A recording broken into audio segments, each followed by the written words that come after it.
Hello বন্ধুরা, শুভ সন্ধ্যা। দেখো আজকে শনিবার, তো বাড়ির পুজো দেওয়ার জন্য মানে বাড়ির ঠাকুরের কাছে প্রত্যেক শনিবারে আমি ধূপকাঠি মোমবাতি দিই। তো মেয়েকে ডাকছি, তো মেয়ে তো দেখলে খেলনা ছড়িয়ে বসে খেলছিল। তারপরে আসলো আমার সাথে। প্রথমে আমাদের বাড়ির সামনে হনুমানজির বজরংবলীকে নমস্কার করে তারপরে আমরা দোকান থেকে ধূপকাঠি মোমবাতি বাতাসা কিনে তারপর ঠাকুরকে সন্ধ্যের ধূপ ও মোমবাতি দেখিয়ে তারপরে এই বাড়িতে চলে আসলাম অন্যার বাবার সাথে। এসে ভাবলাম একটু ফুচকা বানানো যাক। ট্রাই করলাম আজকে প্রথমবার ফুচকা বানানোর জন্য। তো দেখা যাক ফুচকা বানানো কেমন হয়। আমার সাথে সাথে অন্যার বাবা আমাকে হেল্প করছিল। ছোটো ছোটো লেচি প্রথমে করে এসেছিল, ওটা অনেক টাইম লাগছিলো জন্য বুদ্ধি বের করলাম যে বড় করে মানে অন্যার বাবাই বললো রুটি বেলে তারপরে মানে গ্লাস দিয়ে কেটে কেটে ভাজছিলাম।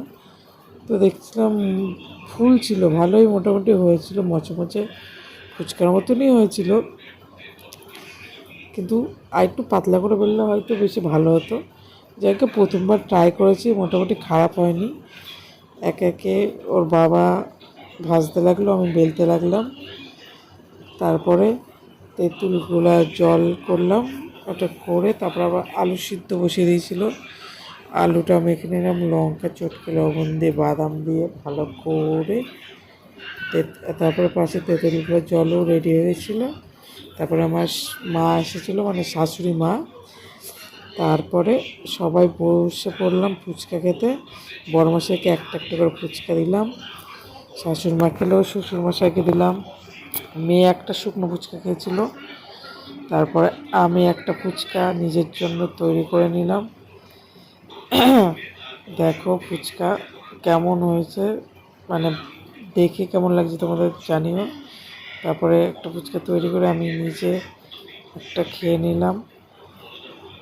মা খাচ্ছিল, এটা আমার শাশুড়ি মা।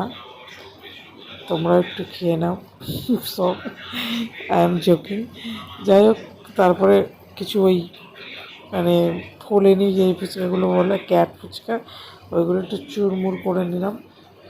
যাক, ভিডিওটা শেষ অবধি দেখো, ভালো লাগলে লাইক কমেন্ট শেয়ার করো, সাবস্ক্রাইব করো। তোমরা সবাই ভালো থেকো, সুস্থ থেকো, টাটা।